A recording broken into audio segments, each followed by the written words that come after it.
You ever been walking through a graveyard and wondered what stories could be hiding? Which fascinating historical figures may be there? Some gravestones tell the whole story of a life lived. Others, like this one here, while very decorative, tell very little about a remarkable woman's life. A common theme in early Canadian history is a lack of women voices. Women were to support men's decisions and to ensure a well-running home, and they were to take care of the children, the house, and the servants. In the 1800s, this idea was very common with the upper and middle class families. However, these ideals did not stop women from working and making history. It was this environment and these attitudes that Eliza Jones would have contended with.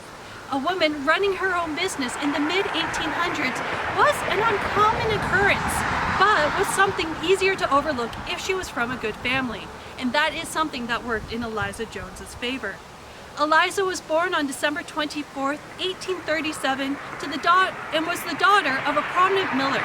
She was educated in Montreal in Scotland before her mother died, and she came home to take care of her younger siblings and help run the farm. In 1859, she married Eliza Jones, an architect and engineer from a prominent Loyalist family. After briefly living in Ottawa, the Jones family settled here in Brockville on a small plot of land that they called Belvedere Farm. After the death of a child, Chilean encouraged Eliza to look after a small herd of cattle on their hobby farm as a form of therapy. From that herd, she produced a small amount of butter for her family and to sell. In 1873, Eliza purchased a Jersey cow, and that started her future. Jerseys were not considered a desirable breed because they were small and really didn't produce much milk. However, Eliza realized that Jerseys were very good for butter. Realizing that Jerseys were perfect for making good quality butter, Eliza managed to build up a herd of purebred Jersey cows, one of the first herds ever in Ontario. And from this herd, Eliza was able to produce a rich butter that was sold all over Ontario and New York during a time when Ontario butter was really seen as no better than axle grease. Most butter at this time was made by farm wives in unsanitary conditions and was sold to general stores who put the butter in dirty crocks with no regards to cleanliness or freshness. Whereas Eliza's butter was made in clean conditions and used premium cream.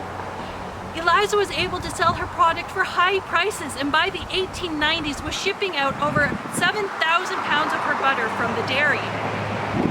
The dairy expanded, renting 2 farms and employing a staff of 3 men, but she personally oversaw every aspect of the farm. Not only was the farm ran by a woman, but it practiced new ideas in scientific agriculture. The barn was gas-lit and had steam-powered equipment. The cows were fed a carefully balanced and rationed diet to keep milk production at peak condition, and the cows and the barn were always kept to the cleanest standards. In the 1880s, Eliza exhibited her cattle in competitions in Ontario, Quebec, and New York State. Her cattle were well received, winning many prestigious prizes in major agricultural fairs in Ottawa, Montreal, Toronto, and Kingston. Despite her protests that she really didn't devote enough time to her cattle because her domestic duties always came first.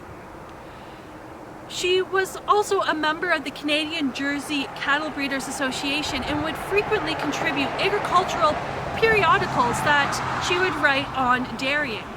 Her articles were an overwhelming success, and the response that she received made her collect all of these letters that she had published and supplement them to create a book called Dairying for Profit, or The Poor Man's Cow, and was dedicated by Jones to the Farmers' Wives of America, My Sisters in Toil. The book was a success, with over 50,000 copies alone being purchased by the Ontario Department of Agriculture.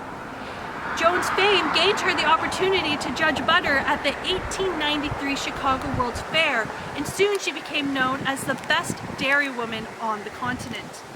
By 1896, most of Eliza's rented farmland had been sold, and she decided to get rid of half of her herd, keeping only enough to supply her family.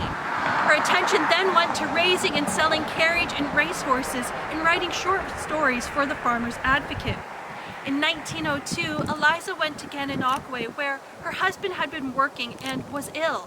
While there, she became ill and died on April 6, 1903. After her death, the rest of her herd was sold at prices that she had already determined. Eliza's story is one of a woman who discovered a passion and was able to take the world by storm with it. And her book is considered to be one of the first books on a technological subject authored by a woman. Eliza Jones was laid to rest here beside her husband, Chilian. Thank you for joining us for Stories from Among the Stones, and I hope to see you next time.